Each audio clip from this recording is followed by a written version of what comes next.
Hello everyone, I'm Santiago, and today I'm going to be testing Doom Eternal on the Steam Deck. So, native resolution, then FOV at 100, Raytracing disabled. Believe it or not, you can enable Raytracing if you want to. We're going to be working on that later.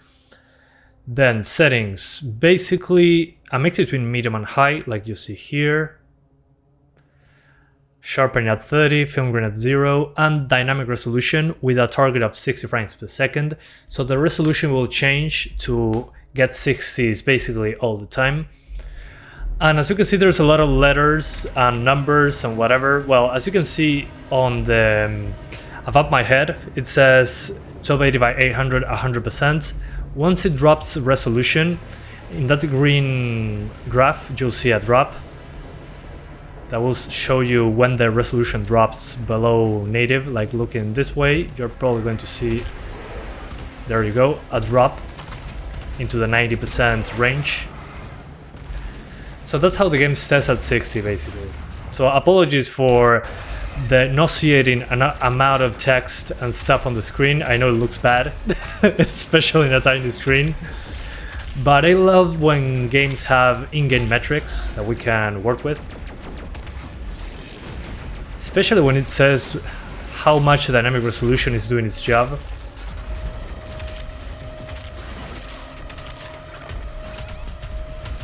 Oh man, I'm not paying attention. So I've been playing Doom 2016. I tend to forget. So as I was saying, sorry, I was distracted. So dynamic resolution saves the day in levels like this. Again, most of the game will be native resolution. I just kept dynamic resolution on to be able to consistently maintain 60s. And it gets there. The thing is, depending on which section of the game you're at, it's going to drop more or less. Again, 100% resolution is maintained very, very often. And even on my main PC, dynamic resolution on is pretty subtle. The game already has a pretty soft look to it.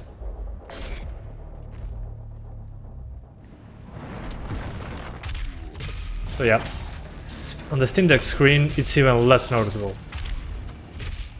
So this is marked as playable, but it feels like a native port. It's kind of insane.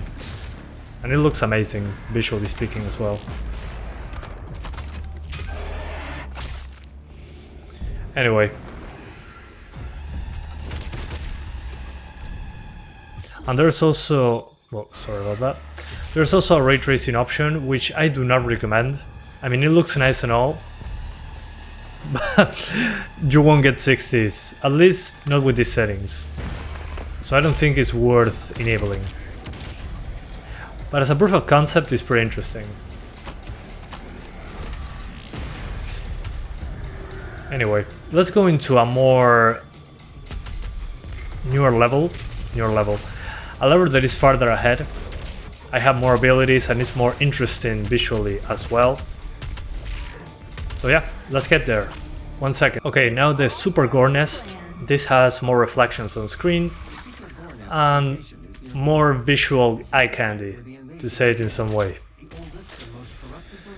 So I think this will be an interesting place to test it. And I have dashing, so that's always good. Without dashing, it feels weird. I've been playing Doom 2016 and man, no dashing feels odd after playing this. There we go. Super Gore Nest! So as you can see here, the resolution drops pretty hard. But it just is very aggressive, the resolution drop. Especially when doing the takedowns. I know the takedowns, you're not actually actively engaging with the game. You're looking at the animation. And it very quickly goes back up with the resolution.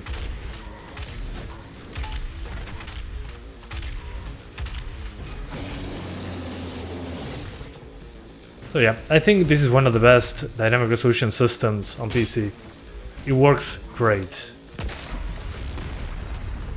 In this level especially, you do notice the resolution drop though. But on the Steam Deck screen it will be less noticeable than this. That's for sure.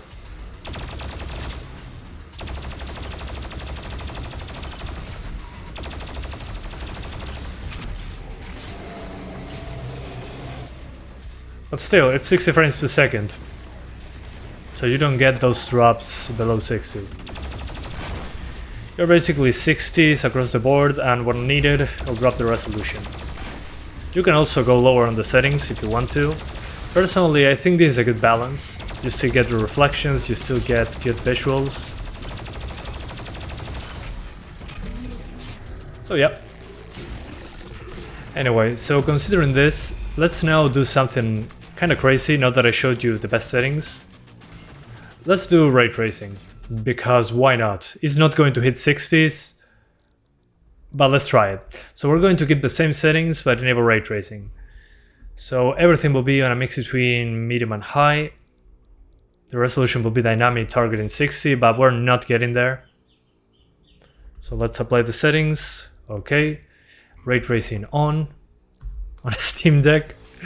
And as you can see, even with dynamic resolution, the resolution is at 400p. We're not hitting 60s, we're into the 30s. But hey, we got the reflections. We got the ray tracing. So yeah, can you do it? Yes, you can. But your CPU will suffer, your GPU will suffer, and you'll be very far away from 60.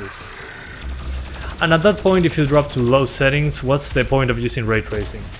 That's my philosophy.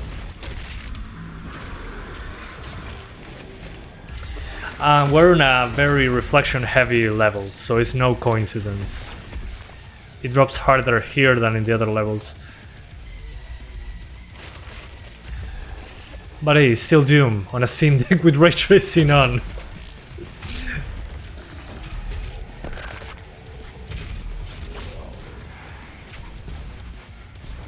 Alright, let me see if I can find a self-reflection. There has to be.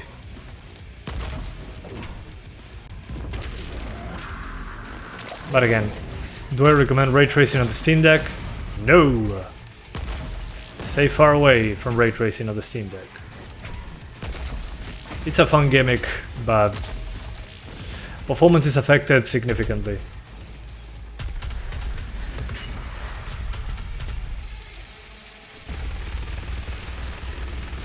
Alright, come on. Still pretty interesting that we can actually do it. That's pretty funny. Yeah, I cannot see my self-reflection anywhere. There we go. There's Doom Guy. You might not be able to see him, but my third-person 3D model shows up. It's hard to see because of the low resolution, I think. Still pretty subtle. Not worth losing all our performance and resolution.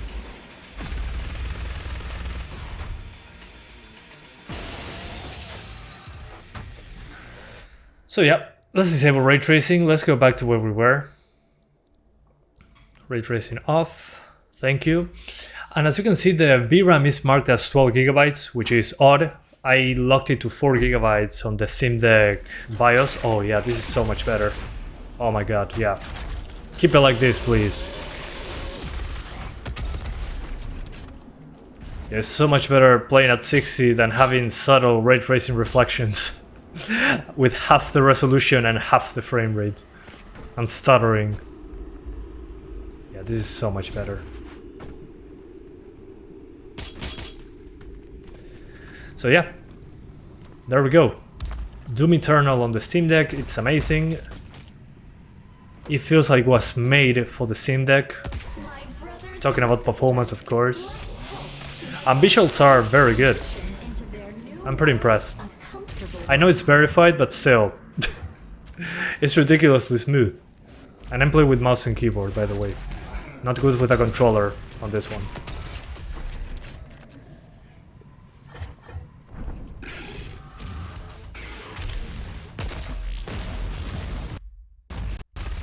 Okay, the audio got lost there for a second.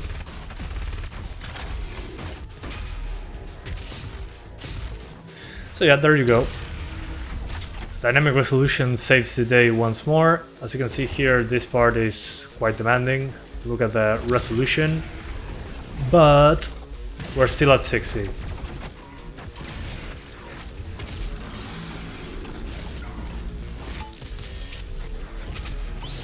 So yeah, thank you guys so much for watching this video. I hope you enjoyed it as much as I did revisiting Doom Eternal. I also tried Doom 2016, which also runs at 60 frames, but without dynamic resolution.